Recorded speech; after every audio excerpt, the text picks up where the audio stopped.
What's up, everyone? A massive new patch is dropping for Wuthering Waves. We're finally heading into the huge version 3.5 Mengzhou expansion, bringing fresh limited banners to pull on. On top of that, expect a completely new region to map out.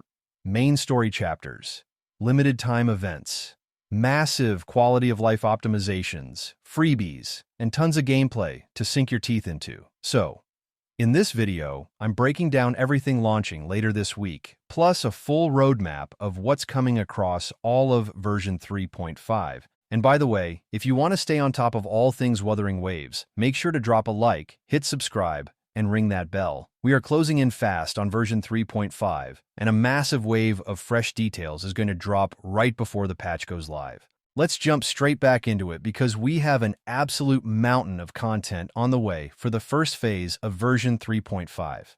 First up, let's talk about the exact release date for the update. Officially, it's scheduled to launch on July 10th. However, for most of us, the update will actually be live on the night of July 9th, once maintenance kicks off. I've listed all the regional maintenance start and end times on screen right now so you can check your local time zone. With that out of the way, let's dive into the most exciting part of any patch, the brand new banners. The collaboration banners for both Lucy and Rebecca, along with all the special crossover content, are leaving the store very soon. And there's a solid chance they might never return to the game. On top of that, the banners for Lucilla and Cartethia are also wrapping up, making this your absolute last call to secure these characters. Now let's cover the fresh banners dropping the second the update goes live. For Phase 1, we are getting the 5-star version of Yang Yang. This is a massive milestone as she's the first ever 4-star character to receive a premium 5-star release, arriving as a Havoc Sword DPS character. We're actually getting a triple banner setup for Phase 1, because reruns for both Luke and Linny will run right alongside Yang Yang. Naturally, their signature weapon banners will be available too. As for the featured rate-up 4-stars, we have Danjin, Chixia, and Alto running from tomorrow all the way until the end of the month on July 30th.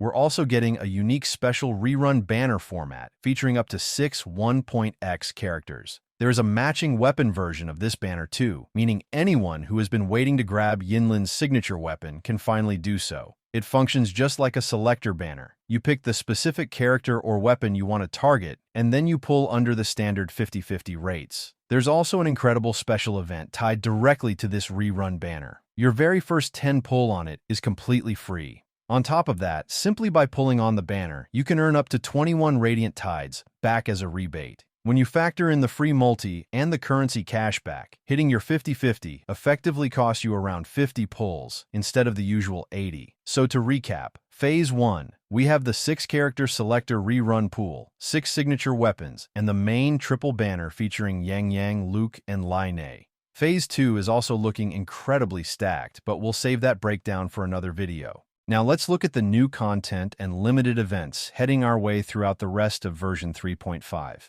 To quickly highlight what's landing on day 1 and over the first couple of weeks, we are getting a major main quest update. There are 2 new main story quests on the way, followed by an after-story chapter, giving us 3 substantial new quests to complete.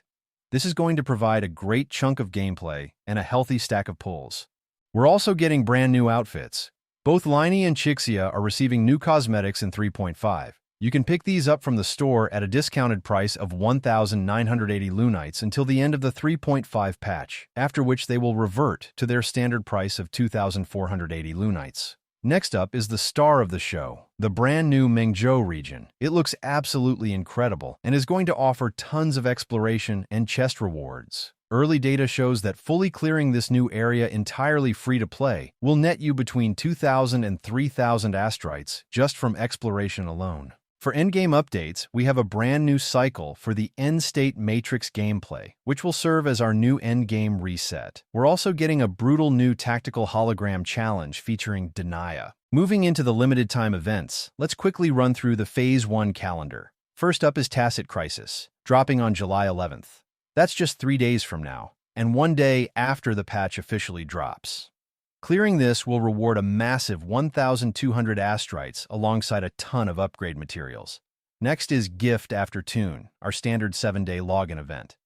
You know the drill here. Log in for 7 days to pocket 5 standard pulls and 5 limited pulls. Don't forget the special banner event I mentioned earlier, which rewards up to 21 Radiant Tides back just for pulling on the rerun banner. For exploration events, the Area Exploration event goes live on launch day. This is a permanent addition to the game even after 3.5 ends, giving out 500 astrites and upgrade resources. Shapes of Yesterday is another permanent piece of content dropping, rewarding 180 astrites and materials. The Lulu campaign is also listed, but that's dropping in Phase 2, so we can skip past it for now. Next week, we get the Recapturing Action Highlights event, which is a combat photography challenge that hands out 400 astrites and materials. The End State Matrix reset gives another 400 astrites and is confirmed to last until version 3.8. This is a huge piece of info because it officially confirms the game is heading all the way to a 3.8 patch instead of stopping at 3.7. There's even more permanent gameplay arriving that rewards 400 astrites and a free 10 pull on the standard banner via Lustrous Tides. Finally, we have the limited-time double drop events. The Echo double drop event starts on July 23rd, while the Material double drop runs during Phase 2 toward the very end of the patch in August. To wrap things up, let's look at the quality of life changes and optimizations. For a quick overview of the technical updates, they are adding individual voice pack language support, meaning you can finally assign completely different voiceover languages to each individual resonator. They've also refined the story autoplay feature and polished several user experience elements. We're getting a beginner experience overhaul, interface optimizations, and major client and graphic optimizations.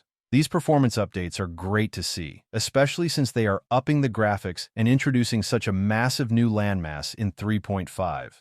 That completely covers everything heading our way for the entire first phase of version 3.5. Once we get closer to Phase 2, I'll drop a matching breakdown video to cover everything waiting for us in the second half of the patch. Stay tuned to the channel because I'll also be dropping a full Phase 1 pull count calculation video very soon. If you enjoyed the breakdown, smash that like button, subscribe to the channel, and turn on notifications so you never miss an update. Thank you all so much for watching, and I will see you all in the next one.